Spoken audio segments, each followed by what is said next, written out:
गुरु महाराज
योगी पावन मनता दास केला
Yeah.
योगी पावन मनाचा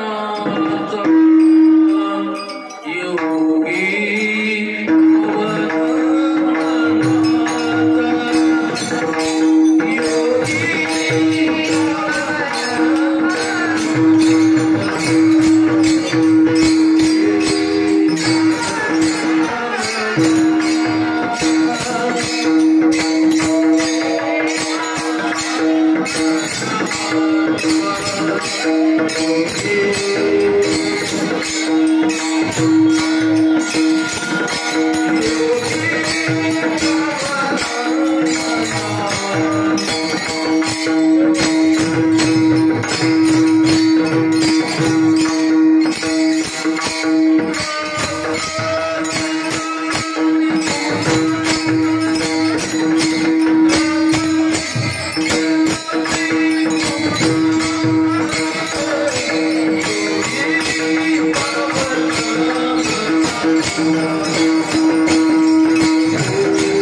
भक्तानां तापनाशाय अर्थानां अर्थनाशिने अंधानां दृष्टिदात्रे च ज्ञानिनां शिवयोगिनां त्रैलोक्य संपदालेख्य समुल्लेखन भित्तये सच्चिदानंद रूपाय शिवाय ब्रह्मणे नमः। योगी पावन मनाचा ग्रास केला त्रिगुणांचा परिवार सर्वत्रही स्वाधीन सुखी ते अक्षयी मी तूपन बोडवन ध्यानी शिव पंचानना परिवार सर्वत्रही स्वाधीन सुखी ते अक्षयी लक्ष्मण म्हणे त्याचे पाय ध्याता दुःख कैसे परिवार सर्वत्रही स्वाधीन सुखी ते अक्षयी शिवहर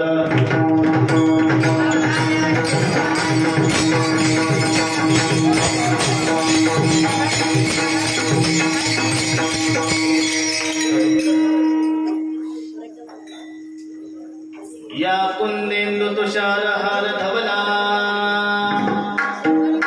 या शुभ्रवस्त्रान्विता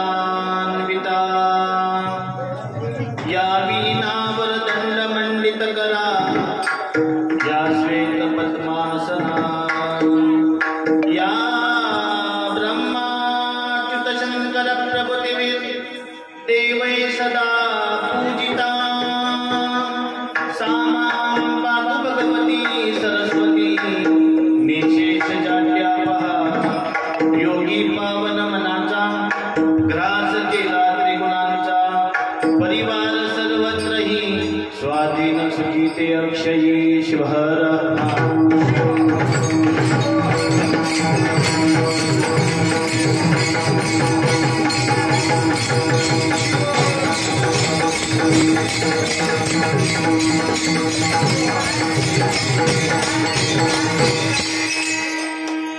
पादाग्र रेणो यत्र पतन्ति शिवयोगिनां पादाग्र रेणो यत्र पतन्ति शिवयोगिनां तदैव सदनं पुण्यं पावनं ग्रहमेदिनां। सच्चिदानंद स्वरूप शांत बस सच्चिदानंद स्वरूप भगवंताच्या पवित्र अधिष्ठानाने पुनीत आणि पावन झालेली नगरी ही बारशी नगरी आहे। त्याच भगवंताचं दुसरं स्वरूप म्हणजे या भूमीला ज्यांचा पदस्पर्श झाला श्री श्री श्री 1008 डॉक्टर चंद्रशेखर शिवाचार्य महास्वामीजी यांच्या पवित्र आणि पावन पदस्पर्शाने आपली भूमी पुनीत आणि पावन झालेली आहे। गेल्या 8 दिवसापासून औंध मठामध्ये संपन्न होत असणारा अखंड शिवनाम यज्ञ सिद्धांत शिखामणी तत्वामृत पारायण शिवकीर्तने शिवप्रवचन शिवपाठ आदी करून सर्व धार्मिक कार्यक्रमे या ठिकाणी संपन्न होत आहेत। या कार्यक्रमाचं कारण तुम्हाला सर्वांना माहित आहे। लिंग पदाला प्राप्त झालेले शतस्थल ब्रह्मी 108 गुरु गंगाधर शिवाचार्य स्वामीजी यांच्या द्वितीय पुण्य स्मरणानिमित्त हा कार्यक्रम संपन्न होत आहे। या कार्यक्रमाला भगवंताच्या रूपानं देव आहेत, जगद्गुरूच्या रूपानं काशीपीठ आहे आणि शिवाचार्यांच्या रूपानं जवळजवळ आजच्या कार्यक्रमाला परमपूज्य शतस्थल ब्रह्मी 108 ज्ञानभास्कर नीलकंठ शिवाचार्य गुरुमाऊली धारेश्वर आदिमठ संस्थान तथा विरक्त मठाधीश्वर श्री मनिप्र गंगाधर शिवाचार्य स्वामीजी काल ज्यांचं कीर्तन संपन्न झालं असे ज्ञानभास्कर गान कोकिल श्री महादेव शिवाचार्य महाराज वाईकर आणि ज्यांनी नंदते आनंदते इति नंदी, जगाला धर्म आणि त्या धर्मातून आनंद प्राप्त होतो अशी ज्यांची परंपरा आहे ती नंदी परंपरा म्हणजे विण्याची परंपरा,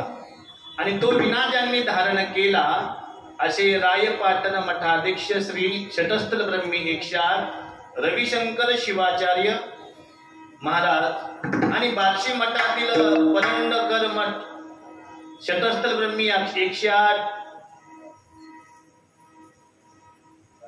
राजलिंग शिवाचार्य महाराज. कधी कधी टावर खालीच रेंग नसते. आणि आमचे मार्गदर्शक असणारे आणि आमचे पिता समान असणारे वाळवा मठाचे मठाध्यक्ष शिवानंद शिवाचार्य गुरुमाऊली या सर्व शिवाचार्य गणांच्या पवित्र चरणी नमस्कार करतो आणि कीर्तनाला सुरुवात करतो. शिवार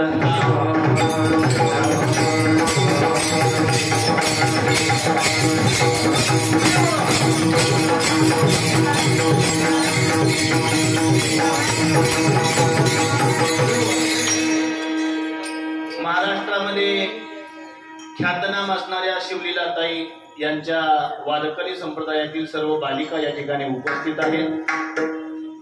महाराष्ट्रामध्ये वारकरी संप्रदायामध्ये शैव संप्रदायामध्ये कीर्तन करणारे आमचे डोंबे महाराज, आत्ताच मला ते म्हणले 121 वेळा काशी झाली. बघा, एकदा काशी केली तर माणसाचं नाव कुठं जातं, पण 121 वेळा काशी करण्याचा मान डोंबे महाराजांना मिळालेला आहे. हा औलकर मठाचा आशीर्वाद आहे, तुम्हाला लक्षात ठेवा. असतो मला सांगायचं एवढंच आहे, अभंग ज्यांचा मी चिंतना करता घेतलेला आहे ते नंदी गोत्राचे धर्मसिंहासनाधीश्वराचे वृष्टीसूत्रातील जगद्गुरु कुलसिद्ध कृपांकित असणारे शिवसंत वैराग्यमूर्ती लक्ष्मण महाराज यांनी 5,500 अभंगाची रचना केली. आणि त्या रचनेपैकी आज निवडलेला अभंग म्हणजे योगी पावन मनाचा ग्रास केला त्रिगुणांचा परिवार सर्वत्रही स्वाधीन सुखी ते अक्षयी. अभंगाचा मतितार्थ असा आहे की मानवीय जीवनामध्ये योगी होणं अत्यंत आवश्यक आहे. असं सांगितलं जातं, माणसाला योगी होता आलं नाही तरी चालेल, पण उपयोगी तरी होता यावं. आणि ज्याला योगीही होता येत नाही, ज्याला उपयोगीही होता येत नाही, शेवटी मरताना रोगी होऊन मरतो म्हणे. आणि म्हणून मरण रोग्याचं नसावं, मरण योग्याचं असावं किंवा मरण उपयोगी असावं. आणि उपयोगी मरण होण्यासाठी जगद्गुरूंचा आशीर्वाद, श्री गुरु सारखा असता पाठी लाखा इतरांचा लेखा कोण करी. पण गुरु कसा असावा? मनोनी जाणतेने गुरु भजिजे तेने गुणकार्य होईजे मूळ सिंचने सहजे शाखा पल्लव संतोषती. आहे की नाही? झाडाच्या मुळाला पाणी घातलं की झाडाला फांद्या फळ आधी लागतात, बरोबर आहे. पण झाडाच्या शेंड्याला पाणी घातलं तर झाड वाढत नाही, अपितू ते मरून जातं. परमपूज्य लिंग पदाला प्राप्त झालेले गुरु गंगाधर शिवाचार्य स्वामीजी काशी महास्वामीजींच्या आशीर्वादानं त्यांनी धर्माच्या मुळाला पाणी घातलं. त्या मुळाचा वेल ते वृक्ष वटवृक्षासारखं वाढत वाढत वाढत गेलं होतं. पण काळाचा घाला आला. जाणे आहे हो सर्वाशी विचार करा मनाशी. प्रत्येकाचा मृत्यू निश्चित आहे, फक्त वार दिनांक आणि वेळ माहित नाही. लक्षात आहे का? प्रत्येकाचा मृत्यू निश्चित आहे, फक्त वार माहित नाही, दिनांक माहित नाही आणि वेळ माहित नाही. म्हणून काय करा? करा विचार मनाशी. मनानं विचार केला पाहिजे, नित्य काय अनित्य काय. या जगामध्ये नित्य काय आहे? ज्याला अग्नी जाळू शकत नाही, शस्त्र कापू शकत नाही, बरोबर आहे. वारा वहन करू शकत नाही असं नित्य तत्व म्हणजे कोणतं आहे? चिदानंद रूप शिवोहम शिवोहम या मंत्राचा ध्यान करणं, या मंत्राचा जप करणं हे मानवीय जीवनाचं आद्य कर्तव्य आहे. आणि हे कर्तव्य ज्यांना पालन करता येतं त्यांना योगी म्हटलं तर हरकत नाही. योग्याचं एक लक्षण सांगितलेलं. योगी कुणाला म्हणावं? पातंजली सूत्रामध्ये योगाचं लक्षण आलेलं आहे. योग कर्मसु कौशल्यम. काय म्हणतात? योग म्हणजे कर्माचं कौशल्य. टाळ वाजवण्याचं कौशल्य, विणा वाजवण्याचं कौशल्य, पेटी वाजवण्याचं कौशल्य, मृदंग वाजवण्याचं कौशल्य, गायन करण्याचं कौशल्य, वक्तृत्वाचं कौशल्य, कीर्तनाला ऐकावं कसं ही बसण्याचं सुद्धा एक कौशल्य आहे. आणि या सर्व कौशल्यामध्ये जो पारंगत आहे त्याला सुद्धा योगी म्हणता येतं. बरोबर आहे. बघा, एकीकडे योग्याचं लक्षण केलेलं आहे आणि एकीकडं रोग्याचं लक्षण केलेलं आहे. जिथं भोगवाद आहे तिथं रोग आहे. लक्षात आलं का? जिथं भोगवाद आहे तिथं रोग आहे आणि जिथं योगवाद आहे तिथं अध्यात्म आहे आणि त्या अध्यात्माचं अधिष्ठान म्हणजे औंधमठ आहे. शिवहर.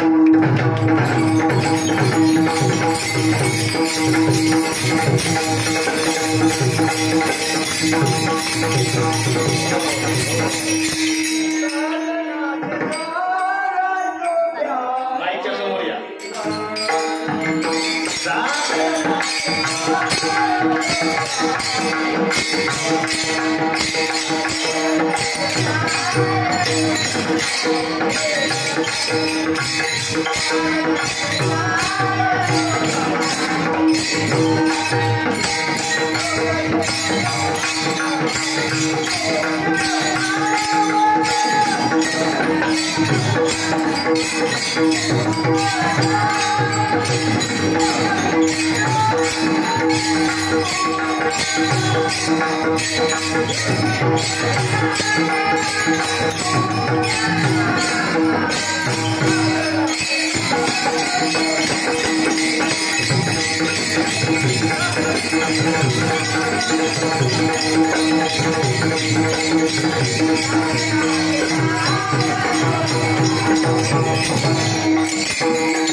साधनाचे सार योग्याचे जीवन. साधनाचे साधन योग्याचं जीवन आहे. पहा, योगी कुणाला म्हणावं? ज्यानं सत्व रज तम गुणावर अधिकार प्राप्त केलेला आहे. नाहीतर आज सनातन हिंदू संस्कृतीमध्ये आपण जन्माला आलो, या संस्कृतीचं मूळ काय आहे हे सुद्धा आपल्याला माहित नाही. ही शोकांतिका आहे आपली. आणि म्हणून आमचे संत हातामध्ये भगवा ध्वज घेऊन आले आणि जगाला सांगितलं विकृती वाढू नये आणि संस्कृती वाढावी. असं जर वाटत असेल तर मूळ शोधलं पाहिजे. आणि मूळ सांगणारे कोण आहेत? सद्गुरू आहेत. गुरु देते ज्ञान, ज्ञानी आत्मदर्शन, आत्मदर्शने समाधान असणे की का. समाधान प्राप्त करण्यासाठी या ठिकाणी आलात की विकृती प्राप्ती करण्यासाठी आलात? बोला बरं. समाधान. समाधान कशात आहे? समाधान कशामध्ये आहे? गुरु तेथे ज्ञान. गुरुला शरण गेल्यावर समाधान आहे, कारण त्या ठिकाणी ज्ञानाची प्राप्ती आहे. आणि ज्ञान कसं आहे? नहि ज्ञानेन सदृशम पवित्रम इह विद्यते. ज्ञानासारखं पवित्र या जगामध्ये कोणतंही तत्व नाही. या मठाचं भाग्य आहे, या मठामध्ये आलेल्या भक्तांचं भाग्य आहे. हा मठ ज्या शाखेचा आहे ती शाखा म्हणजे ज्ञानाची शाखा आहे. कशाची शाखा आहे? ज्ञानाची शाखा आहे. ज्ञान कशाला म्हणावं? कोण मी कोण आहे, मला कुठे जायचं आहे याचं परिज्ञान, याचा विवेक ज्या ठिकाणी जागृत होतो त्याला ज्ञान असं म्हणावं. आणि हे ज्ञान आम्हाला सांगणारे कोण आहेत? सद्गुरू आहेत. म्हणून ज्ञानोबा माऊली म्हणाले गुरु तेथे ज्ञान, ज्ञानी आत्मदर्शन. आणि हे ज्ञान झाले की समाधान मिळतं. मग काही प्राप्त करण्याची इच्छा राहत नाही. पण आपण हे सर्व सोडून दिलं आणि वेगळ्याच ज्ञानाच्या पाठीमागे लागलो. ज्ञानाचा सागर हा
ज्ञानेश्वर, ज्ञान ईश्वर आहे आणि ईश्वर ज्ञान रूप आहे.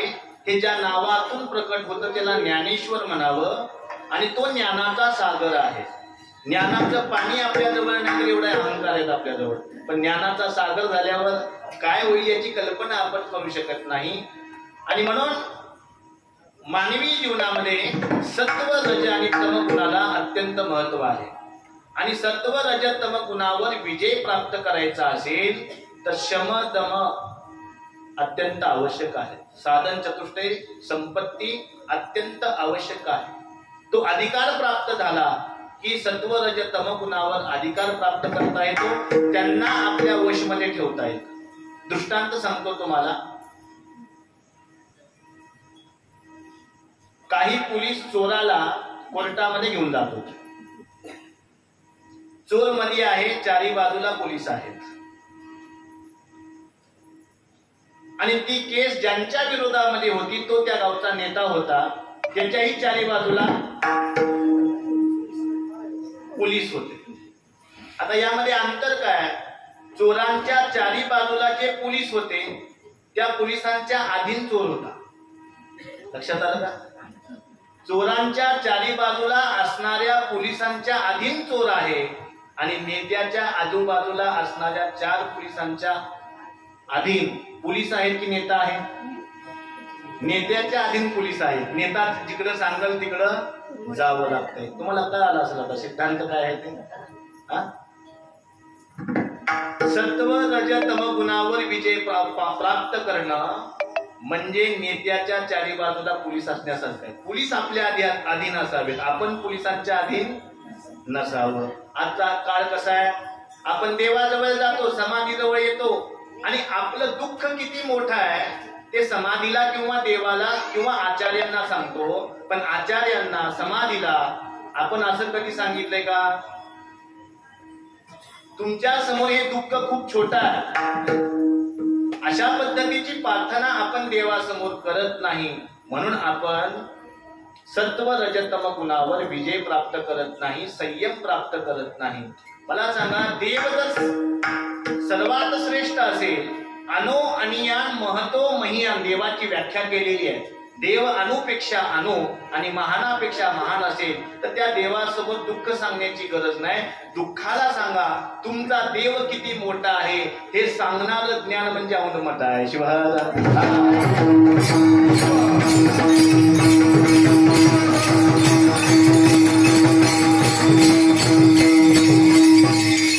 पण हे अर्जुनाला कळालं नाही. तुम्हा आम्हाला काय करणार आहे? अर्जुन म्हणतो भगवान श्रीकृष्णाला, चंचलम ही मन कृष्ण प्रमाते दृढवत बलम, की देवा माझं मन इतकं चंचल झालेलं आहे. ज्यांनी मला विद्या शिकवली, ज्यांनी मला ज्ञान दिलं, ज्या परिवारामध्ये मी जन्माला आलो, ज्या परिवारानं मला स्वतःच्या हातानं अन्नप्राशन केलं, त्या परिवारावर धनुष्य उचलण्याची माझ्यावर वेळ आली. म्हणून मी मोहात पडलेलो आहे. आणि जिथं मोह आला तिथं तमगुण आणि रजगुणाची वाढ होते. आणि ज्या ठिकाणी मोह निवृत्त होतो त्या ठिकाणी सत्वगुण प्राप्ती होते. आणि त्या सत्वगुणाचं ज्ञान देणारा मठ म्हणजे औंधमठ आहे. शिवाय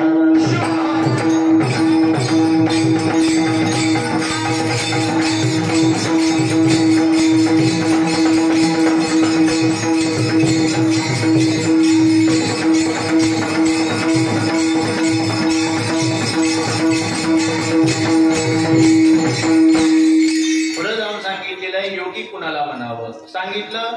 योग चित्त वृत्ती निरोध, आपल्या चित्ताच्या वृत्ती ज्यांनी आपल्या अधिकारामध्ये ठेवलेले आहेत त्याला योगी असं म्हणावं.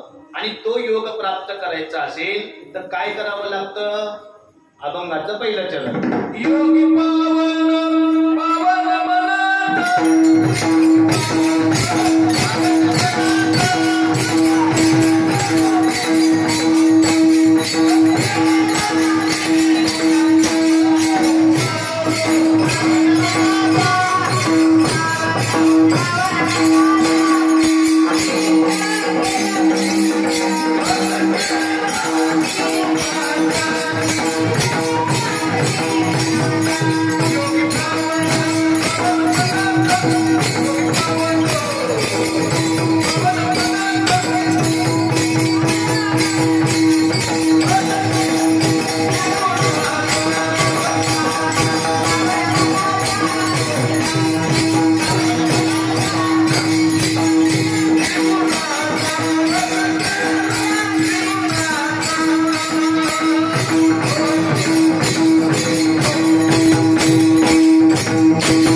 परिवार आपल्या स्वाधीन पाहिजे.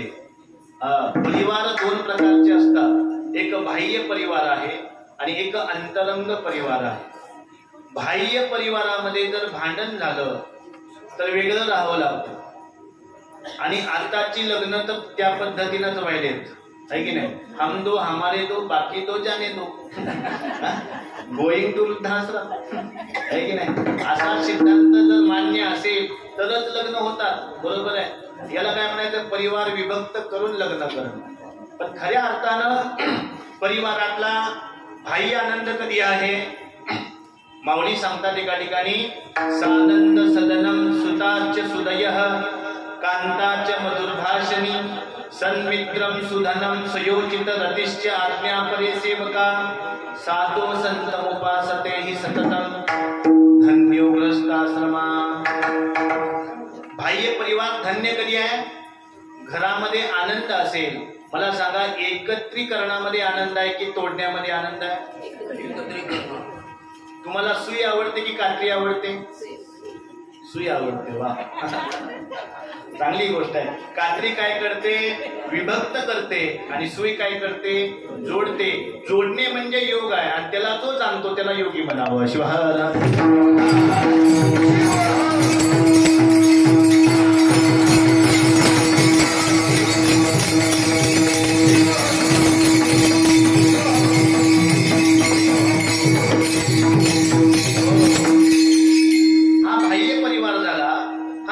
अंतरंग परिवार आहे. अंतरंग परिवार म्हणजे पंचकर्मेंद्रिय आणि पंच ज्ञानेंद्रिय हा सुद्धा परिवार आहे. या परिवाराकडे कुणाचं लक्ष आहे कुणाचं लक्ष नाही मला माहित नाही, पण या परिवाराला समजणं अत्यंत महत्वाचं आहे. आणि हा परिवार तेव्हाच महान होतो ज्यावेळी या परिवाराची संगती पाहावी लागते. गीतेमध्ये आलेला श्लोक आहे, आपण ज्याचं ध्यान करतो त्याचं चित्र आपल्या डोळ्यासमोर येतं. बरोबर आहे. आपण ध्यान कशाचं करतो? गीतेमध्ये सांगितलेलं आहे, ध्यायतो विषयान पुंसां विषयस्तेषुपजायते संगात संजायते ज्ञान. ज्ञान संगात संगायते ज्ञानम म्हणजे संगती जर ज्ञानाची भेटली तर त्या व्यक्तीला पुरुषार्थाची प्राप्ती होते.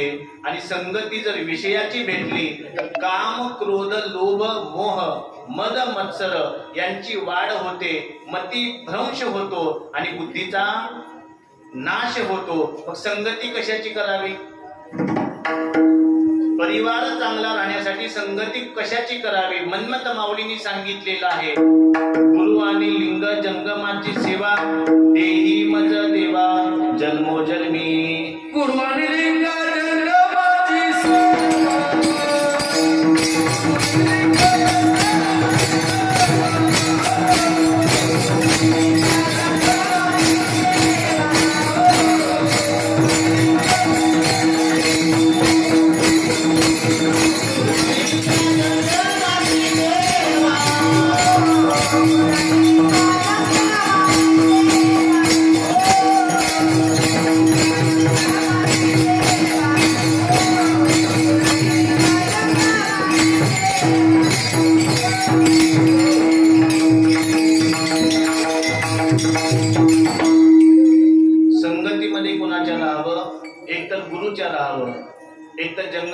राहावं, नाहीतर एकतर लिंगाच्या राहावं. हे तीन तत्व म्हणजे एका तत्वाचे तीन भागात. एको लिंग त्रयो भागा गुरुलिंग तो जंगमः. हा एकाच तत्वाचे तीन प्रकार आहेत, गुरुलिंग आणि जंगम. यांच्या संगतीमध्ये जर आपण राहिलो तर ज्ञानाची प्राप्ती आहे आणि त्या ज्ञानातून मोक्षाची म्हणजे पुरुषार्थाची प्राप्ती आहे. आणि तो पुरुषार्थ प्रदान करण्यासाठी या बार्शी शहरामध्ये 12 मठ आहेत. किती आहेत? 12 आकडा अत्यंत विलक्षण आहे की नाही? राग आला की माणूस काय म्हणतो, हा लय 12चा आहे. त्या 12ची बार्शी नाही, ही जी 12ची बार्शी आहे ही 12 मठांची बार्शी आहे. आणि या मठाच्या माध्यमातून ज्ञानाचा उदय केला जातो. आणि जिथं ज्ञानोदय होतो तिथं अंधार राहणार आहे का?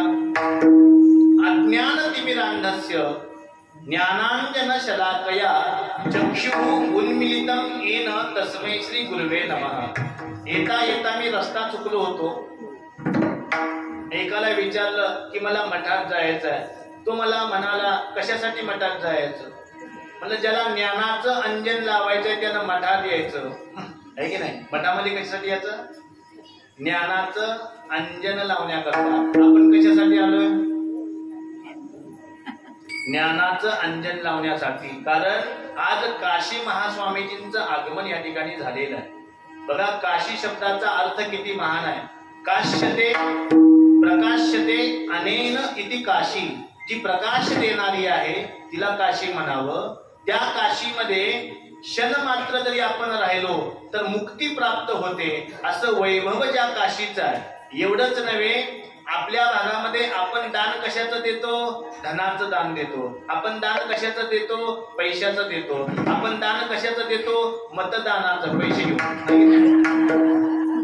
आपण दान कशाचं देतो? रक्ताचं देतो, इंद्रियांचं देतो. पण काशीमध्ये साक्षात भगवान शंकरांना भगवती अन्नपूर्णा मातेनं दान दिलेलं आहे. कशाचं? ज्ञान वैराग्य सिद्ध्यर्थ.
काशी क्षेत्राची आहे.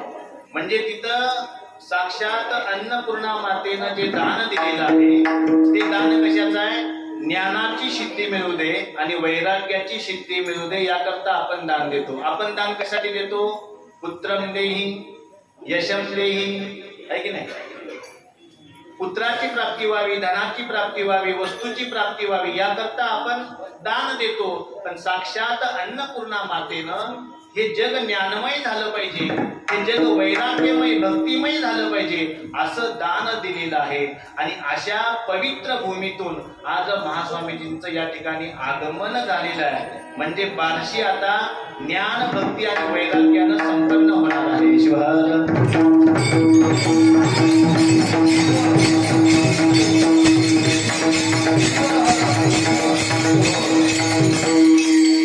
पण हे ज्ञान वैराग्य आणि भक्ती प्राप्ती करायची असेल तर संयम अत्यंत महत्वाचा आहे.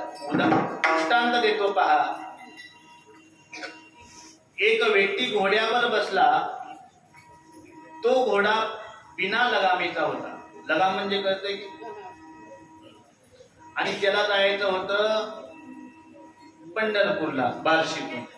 लगाम घोड्याला नाही. आता तो पंढरपूरला जाईल की कुठं जाईल याचा काय भरोसा आहे का?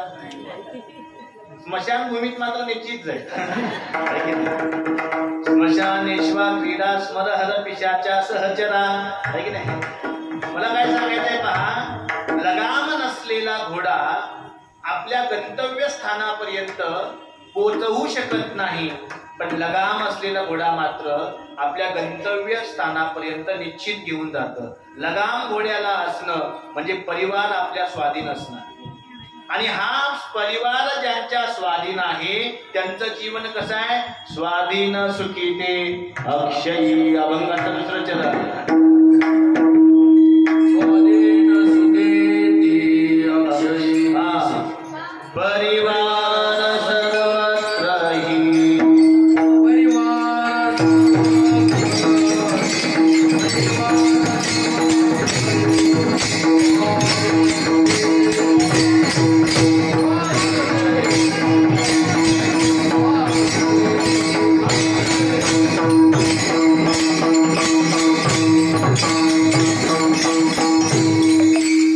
परिवार सर्वत्रही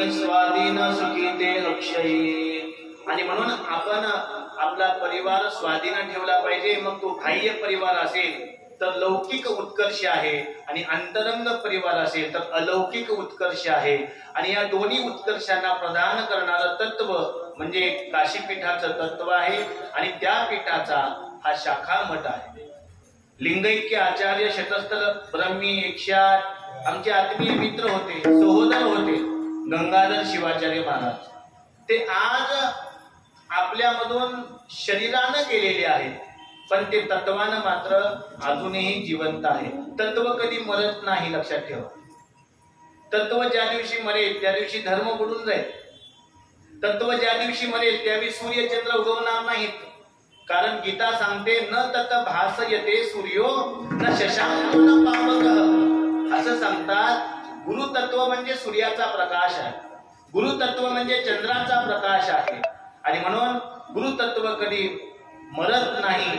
ते शरीरानं आपल्यातून गेलेले आहेत, मात्र आत्मतत्वानं आपल्या सोबत आहेत. मरावे परी कीर्तिरूपी उरावे. कालच काशी महास्वामीजींनी आपल्या आशीर्वचनातून आपल्याला सांगितलं की मूर्ती लहान पण कीर्ती महान. पुण्यातील अनुष्ठान, त्या अनुष्ठानातील अमृत वचन त्यांची श्रवण केल्यानंतर ना असं वाटतं श्रवण मनन निधिध्यासे साक्षात वस्तू भेटे विश्वासे. वस्तूची प्राप्ती करायची असेल तर श्रवण मनन निधिध्यासन महत्वाचं आहे. आणि ज्या व्यक्तीच्या जीवनामध्ये श्रवण मनन निधिध्यासन आहे तो संयमी झाल्याशिवाय, परिवार स्वाधीन केल्याशिवाय राहत नाही, असं माऊलींचं म्हणणं आहे. शिवाय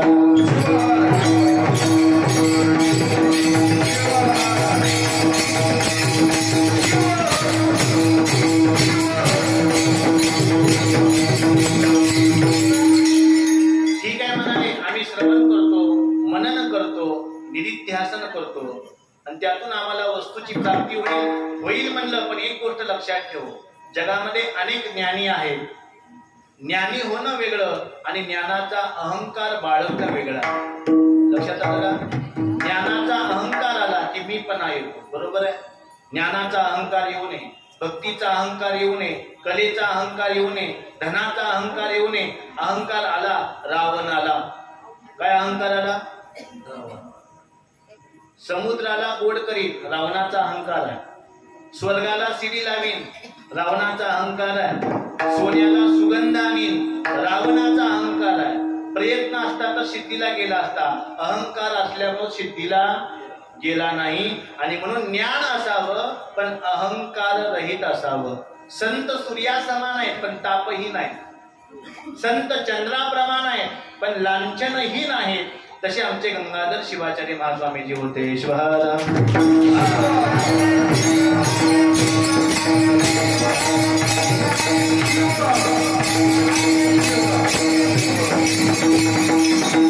ज्ञानोबा माऊली बसाई दानामध्ये म्हणतात, चंद्रमेचे अलांछन मातर्ते तापहीन. आपण सूर्याप्रमाणे प्रकाशित व्हावं पण तापहीन असावं. आपण चंद्राप्रमाणे शीतलता प्रदान करावी पण लांछन ही नसावं. असं जीवन ज्यांचं होतं त्यांचं नाव गंगाधर स्वामीजी आहे.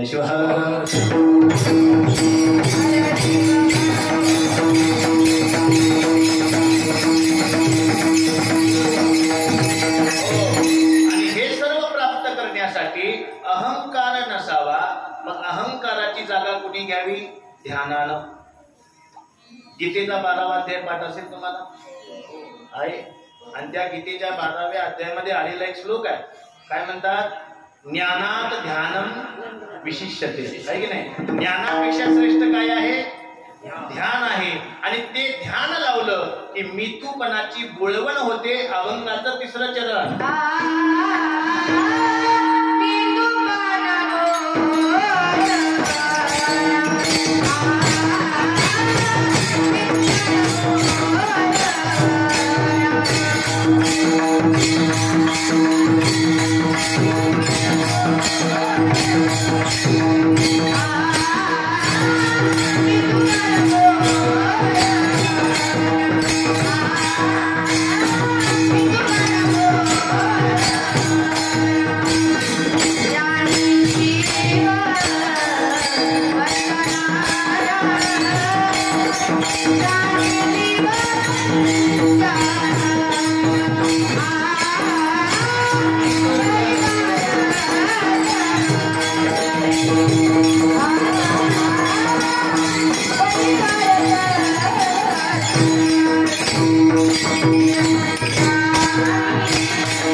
ध्यानामध्ये काय असावं? शिवपंचानन.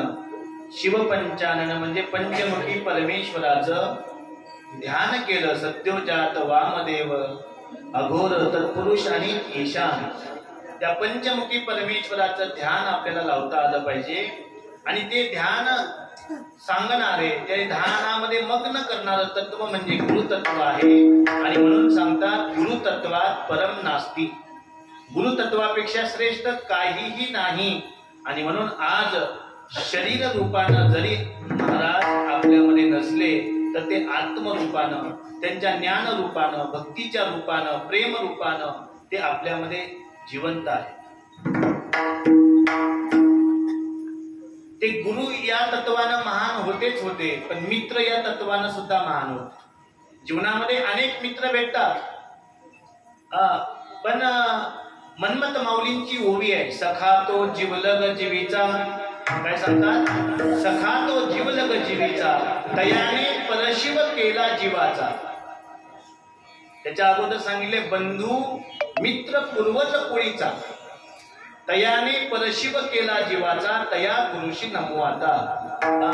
औंधकर महाराजांच्या बाबतीत बोलायचं म्हटलं तर मन्मथ माऊलींची ही ओवी एकदम छान आहे बघा. सखा तो जिवलग जीवीचा.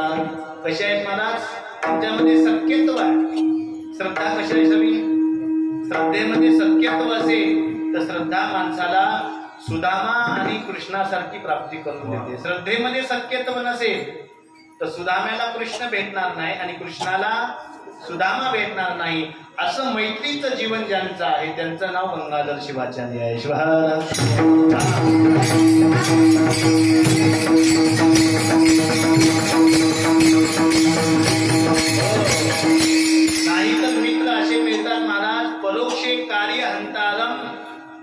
प्रत्यक्ष प्रियवादिनम वर्जयेत तादृशम मित्रम विषकुंभम पयोमुखम. जीवनामध्ये प्रत्येकाच्या, माझ्या, तुमच्या, सर्वांच्या जीवनामध्ये मित्र काही कसे असतात?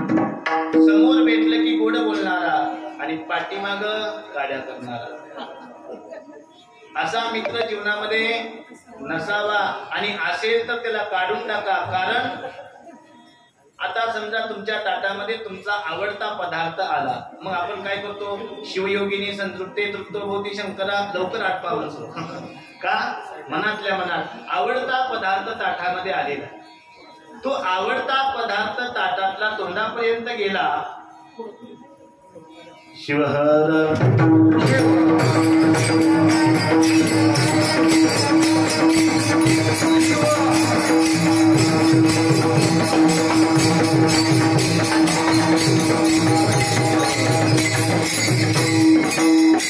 या ठिकाणी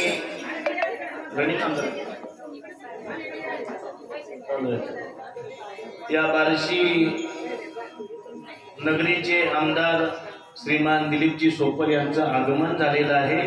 त्यांना औंध मठाचा मंगल आशीर्वाद आहे. आपला विषयाकडे आता आपला विषय काय चालला? आवडता पदार्थ तोंडापर्यंत आलेला आहे. अनाउन्सिंग केलं त्या पदार्थामध्ये विष आहे, खाल का हो? 1 लाख रुपये देतो खाना, 2 लाख देतो खाना, खाणार नाही. कारण त्या पदार्थामध्ये दोष दिसला.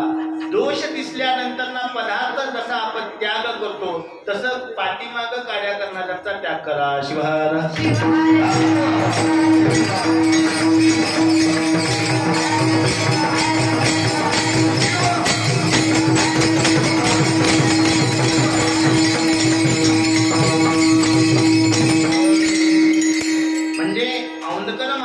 अष्टपैलू व्यक्तिमत्व होतं. कारण ते ज्या कारखान्यात घडले, तो कारखाना म्हणजे काशी पीठाचा कारखाना. तो काही सामान्य कारखाना नव्हता, आहे की नाही? काशीचा महिमान एवढं मोठा आहे. काशी गमन मात्रेन श्वानोपी पंडिता येते. लक्षात ठेवा, काशीवरनं श्वान जरी आला, काशीचा आहे म्हणून त्याला पूजित केलं जातं, त्याचा गौरव केला जातो. काशीचा ज्ञानी पंडित आला तर त्याचा गौरव शब्दामध्ये उल्लेख करता येणार नाही. अशितगिरी समंशात कज्जलम सिंधू पात्रे सुरतोवर शाखा लेखनी पत्र मुर्वी लिखित यदी शारदा सर्वकालम.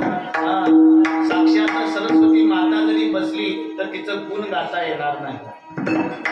पण त्या काशीला लाजवणारी भूमी म्हणजे महाराष्ट्राची भूमी आहे. लक्षात ठेवा, कारण ही संतांची भूमी आहे. आणि म्हणून ज्या पद्धतीनं काशी महान आहे त्या पद्धतीनं महाराष्ट्र सुद्धा काय आहे? महान आहे. यात तीन मात्र शंका नाही. त्यात तीन मात्र शंका नाही. संत जनाबाईचं उदाहरण तुम्हा सर्वांना माहित असेल. काशीचे पंडित आले होते भेटायला आणि जनाबाईचं घर विचारलं. सांगणाऱ्यानं असं सांगितलं की ज्या शेणातून भगवान जगौरी म्हणतात इकडं, ज्या गौरीतून विठ्ठलाचं नाव येतं ते घर कुणाचं आहे? जनाबाईचं आहे. आश्चर्य वाटलं त्यांना. आणि तो जाता जाता जाता एका ठिकाणी गौऱ्या कानाला लावल्या आणि तिथं विठ्ठलाचं नाव ऐकलं आणि जनाबाईचा परिचय झाला. बघा, महाराष्ट्रातली निर्जीव वस्तू सुद्धा ज्ञानाची प्राप्ती करून देते. मग महाराष्ट्रातली सजीव वस्तू कशाची प्राप्ती करून देईल यात तीन मात्र शंका नाही. म्हणून अद्वैष्टा सर्वभूताना मैत्र करुण एवच निर्ममो निरहंकार सुख दुःख सुख शमी असं ज्यांचं जीवन आहे त्यांना गंगाधर शिवाचार्य म्हणावं.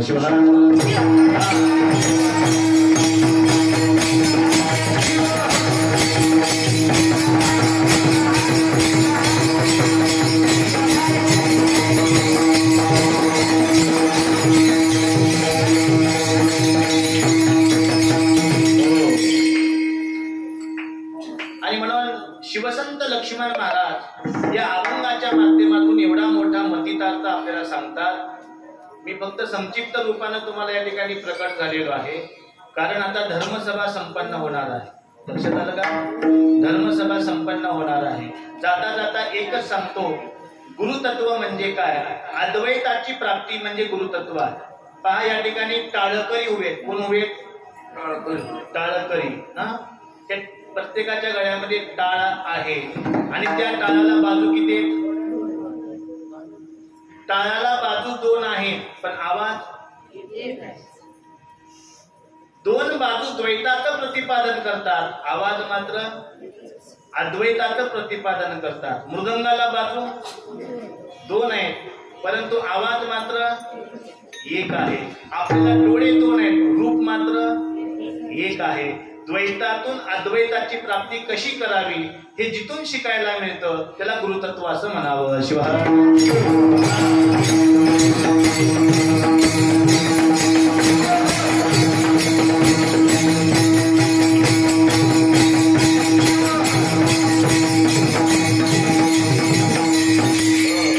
अशा ज्ञानाची, अशा भक्तीची, अशा कर्माची प्राप्ती करून देणारे चरण आपल्याला भेटले तर आपलं जीवन मुक्त होतं. अभंगाचं शेवटचं चरण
महाराजांसाठी स्तुतीपर एक 2 मिनिटात म्हणणार आहे. कृपया संधी Thank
you.